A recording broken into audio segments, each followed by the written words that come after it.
আজ নভেম্বরের 25 তারিখ, মাসের প্রায় শেষ। নভেম্বর আসবে আসবে বলতে বলতে আইসা আবার শেষ পর্যায়ে। মাসের যেমন শেষ, বছর শেষ, 2025 শেষ। তবে দুঃখের বিষয় এটা হইলাম, মোবাইলের তারিখ না দেখলে বুঝতেই পারতাম না। বুঝতেছেন কতটা হয়ে গেছে আমরা।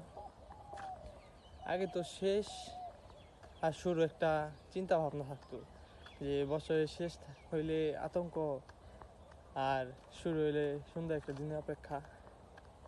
এই কিছু দিনের কথা বলতেছি না, শৈশবের কথা বলতেছি, স্কুল লাইফটার কথা বলতেছি, বুঝেন।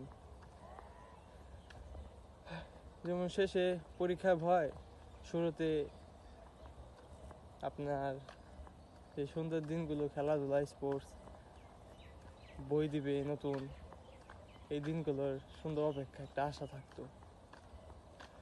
আর হপায় কিছুই নাই।